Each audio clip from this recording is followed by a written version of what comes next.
আলাইকুম। নাসরিন ব্লগার চ্যানেলে আপনাদের আরও একবার স্বাগত।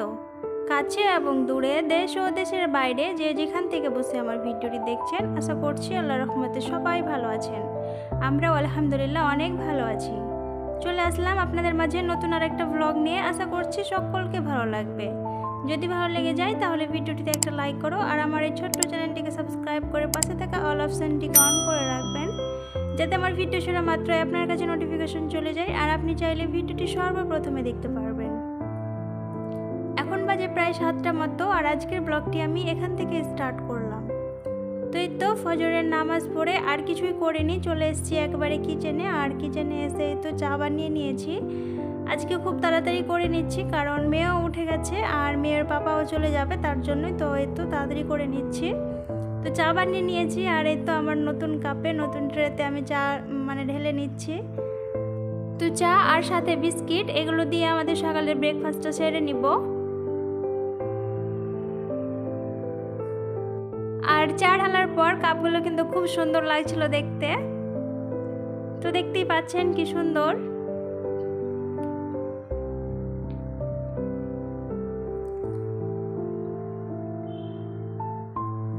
তো এই তো এখন সবাই মিলে বসে গেছি চা খেতে। তো এখন আমরা চাটা খেয়ে নিচ্ছি।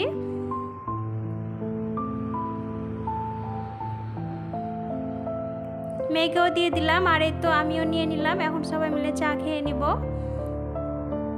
তো চা খেয়েছি, তারপরে ভাবলাম যে বিছানাটাকে একটু গুছিয়ে নিই। বিছানাটা তো আর গুছা হয়নি, তো এই তো বিছানাটাকেও এখন একটু গুছিয়ে নিচ্ছি। বিছানায় যে চাদরটা পাড়া ছিল ওটাকে আমি উঠিয়ে নিলাম, ওটা একটু ময়লা হয়েছে তো উঠিয়ে নিলাম। আর এই তো এই চাদরটা আবার পাড়লাম। আর আমি যেখানে থাকবো সেখানে তো মেয়ে থাকবে, দেখতেই পাচ্ছেন মেয়েকে, ও তো আমার পিছন পিছনই থাকে সবসময়তেই। ভিডিও দেখতে দেখতে সবার কাছে একটাই অনুরোধ করে নিচ্ছি, এখন পর্যন্ত যারা আমার ভিডিওটির সাথে আছেন একটা লাইক দেননি, প্লিজ একটা লাইক দিয়ে দিবেন, কারণ আপনাদের একটা লাইক আমাকে পরবর্তী ভিডিও বানাতে উৎসাহিত করে। আর আপনাদের একটা লাইক কিন্তু আমার ভিডিওটি আরও নতুন নতুন আপু ভাই আন্টিদের কাছে পৌঁছে যাবে। তো প্লিজ একটা লাইক দিয়ে দিবেন। আর আমার ভিডিওটি যদি নতুন কোনো আপু ভাই আন্টিরা দেখে থাকেন, ভিডিওর কোথাও কোনো অংশ যদি ভালো লেগে যায়, তো প্লিজ ভিডিওটিতে একটা লাইক দিয়ে আমার এই ছোট্ট চ্যানেলটিকে সাবস্ক্রাইব করে আমার পাশেই থাকবেন। আর যারা এই কাজটি অলরেডি করে দিয়েছেন তাদেরকে জানাই অসংখ্য ধন্যবাদ। তো এই তো বিছানাটাকে গুছিয়ে টেবিলটাকেও একটু গুছিয়ে নিচ্ছি। আর ঘরটা তো আমার বেশিক্ষণ গুছানো থাকে না, কারণ মেয়ে আছে, ও তো এখানকার যে জিনিস ওখানে রেখে দেয়। আসলে ও কি করবে সেটা ও নিজেও জানছে না, ও তো এখানে একাই, তো ঘরের মধ্যেই ওই সবসময়ই থাকে আর তো এগুলোই করে। ছোট বাচ্চা আর কি করবে, ওকে আর কিছু বলতে পারছি না, তো সেটাই। তো বিছানা গুছিয়ে চলে আসলাম কিচেনে। আসলে আমি কাপ প্লেটগুলো ধুইনি, আমি ওভাবে রেখে দিয়েছিলাম, কারণ ভাবলাম যে বিছানাটাকে আগে গুছিয়ে আসি তারপরে এগুলোকে ধুয়ে নিব। আসলে ঘরটা অগোছালো থাকলে কিন্তু ভালো লাগে না মোটেই, তো ওটাকে আগে করলাম। আর এই তো এখন কাপ প্লেটসগুলোও ধুয়ে নিচ্ছি।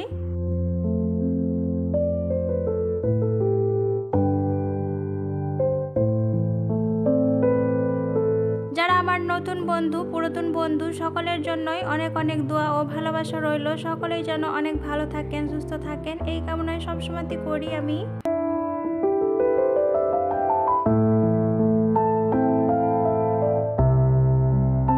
ভিডিওগুলো যে শুধু সাবস্ক্রাইব আপুরাই দেখে তা কিন্তু না, আমার ভিডিওগুলো আমার প্রিয়জন মানুষগুলোও দেখেন।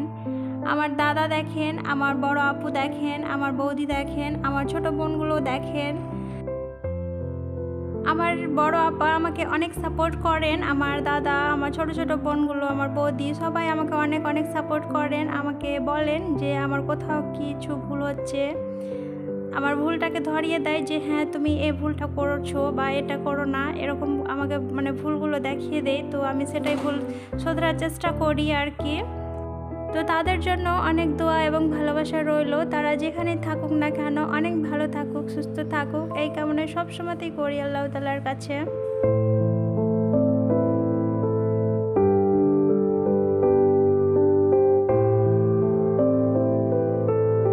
সকালে চা খাওয়ার পরে আর কিছু করিনি, মেয়েকে নিয়ে একটু পড়তে বসেছিলাম, তো সেটাই করেছি। আর তারপর আর কোনো কিছু করিনি। আর এই তো এখন চলে আসলাম দুপুরে রান্না করতে। তো আজকে নিয়ে আসলো রূপচাঁদার মাছ। তো মাছটাকে আমি ভালো করে কেটে ধুয়ে পরিষ্কার করে নিয়েছি। মাছটা কেটেই নিয়ে এসেছিলো, আমি শুধু ধুয়ে পরিষ্কার করে নিয়েছি। আর এই তো এখন চলে আসলাম রান্না করতে। তো আমি লবণ আর হলুদ দিয়ে মাছটাকে মাখিয়ে নিয়েছি। আর এই তো এই তাওয়াটাতে আমাকে মাছ ভাজতে এত ভালো লেগেছে কি বলবো। এখন যে কোনো মাছ এই তাওয়াটাতে ফ্রাই করছি, কারণ এই তাওয়াটাতে ফ্রাই করতে একটুকু লাগে না, কিন্তু খুব ভালো লাগছে। তো দিয়ে দিলাম তেল, আর তেলে একটু লবণ দিলাম, কারণ আমি আম্মাকে দেখেছি অল্প লবণ দিয়ে তেলে, এতে মাছটা কি হয় ভাঙে না আর লেগেও যায় না, আর ফ্রাইও অনেক সুন্দর হয়। তো সেটাই করলাম। তো মাছগুলো আমার একদিক ফ্রাই করা হয়ে গেছে, আমি এবার উল্টে নিচ্ছি।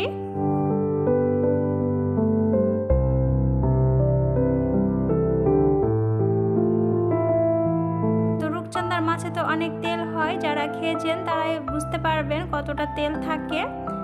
তো এই তো ফ্রাই করতে গিয়ে আমি করছি, তো একটার সাথে একটা লেগে যাচ্ছিল, তো একটু প্রবলেম হচ্ছিল। তো এই তো তবুও ফ্রাই করে নিয়েছি। তো ফ্রাই করা হয়ে গেছে আমার, এবার উঠিয়ে নিচ্ছি। আর রূপচাঁদার মাছ কিন্তু আমাকে খেতে অনেক ভালো লাগে, অনেক পছন্দের আমার। রূপচাঁদার মাছ, পাঙ্গাস মাছ, এইসব মাছগুলো আমাকে খেতে অনেক ভালো লাগে।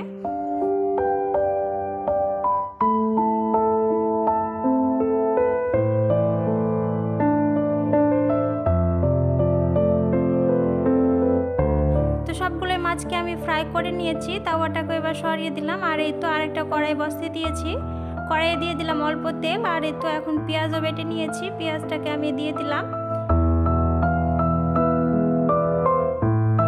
তো এখন এই তো দিয়ে দিলাম লবণ আর হলুদ, মরিচের গুঁড়ো, সব কিছুকে দিয়ে মশলাটাকে একটু কষিয়ে নিচ্ছি।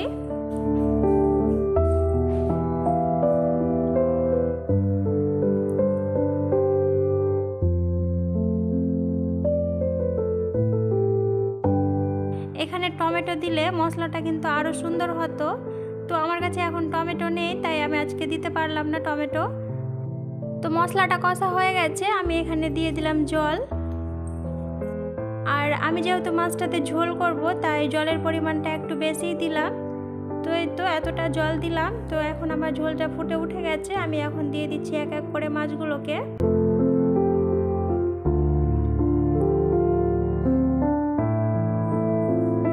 সবগুলো মাছকে আমি ছেড়ে দিয়েছি, এখন একটু নেড়ে চেড়ে দিব। তো ফাইনালি মাছ রান্না আমার হয়ে গেছে, আমি গ্যাসটাকে অফ করে দিয়েছি। আর এই তো এতটাই ঝোল রেখেছি আমি। তো এই তো আমি কালকে যে বাটিটা নিয়ে এসেছিলাম, বাটিটা কিন্তু খুব সুন্দর বলেছিলাম। তো এই তো ওই বাটিটাতে আমি এখন মাছ উঠিয়ে নিচ্ছি। তো দেখতেই পাচ্ছেন মাছের কালারটা কিন্তু অনেক সুন্দর এসছে, আর খেতেও কিন্তু মাশাআল্লাহ অনেক টেস্টি হয়েছিল। আজকের ভিডিওটি কেমন লেগেছে অবশ্যই কমেন্ট করে জানাবেন, একটা লাইক করে দিবেন। আর যদি খুব বেশি ভালো লেগে যায় তো প্লিজ ফ্রেন্ড অ্যান্ড ফ্যামিলির সাথেও শেয়ার করে দিবেন, আর সাবস্ক্রাইব করে আমার পাশেই থাকবেন। আজকের মতো এখানে বিদায় নিচ্ছি, দেখা হচ্ছে নেক্সট ব্লগে। ততক্ষণের জন্য সবাই ভালো থাকবেন, সুস্থ থাকবেন, আর আমাদের জন্য দোয়া করবেন। আল্লাহ হাফেজ।